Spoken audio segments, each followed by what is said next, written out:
Bonjour et bienvenue sur cette capsule vidéo d'écho de 3 minutes. Aujourd'hui, nous allons parler d'optimisation de l'espace. Comment gagner de l'espace dans nos intérieurs sans avoir besoin de bouger les murs. Dans cet atelier vidéo, je vous livre quelques trucs et astuces pour créer l'illusion d'un espace plus grand et optimisé. Aujourd'hui, de plus en plus de gens se plaignent de manquer d'espace alors qu'ils n'utilisent pas assez celui dont ils disposent. Optimiser l'espace et redoubler d'astuces gain de place sont des éléments primordiaux si l'on souhaite profiter de son espace de vie, surtout s'il s'agit d'un studio, d'un appartement ou d'une petite maison.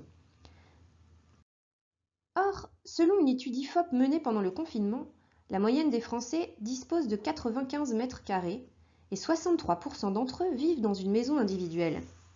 Pourtant, la question du gain de place reste une des principales problématiques, surtout pour les franciliens, qui, en moyenne, doivent se contenter de seulement 30 mètres carrés.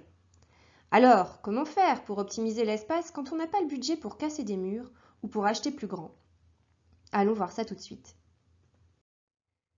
En tant que designer d'intérieur et experte Feng Shui, j'accompagne et conseille les particuliers en aménagement d'espace, en décoration et en Feng Shui. L'optimisation de l'espace est donc une question que je traite régulièrement pour mes clients.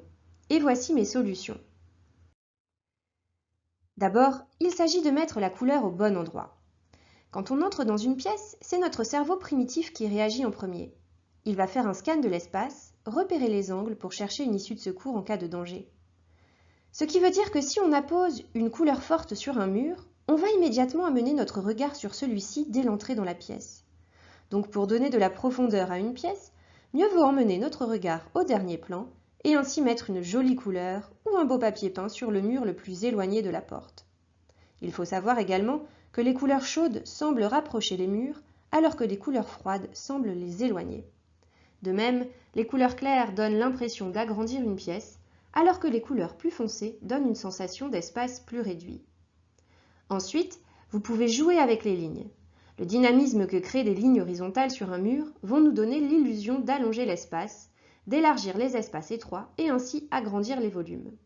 Vous pouvez donc soit peindre une ligne horizontale sur votre mur, soit jouer avec un papier peint graphique, soit enfin, vous pouvez poser des étagères qui, en plus de soutenir vos livres ou objets déco, vous créeront d'office de belles lignes horizontales.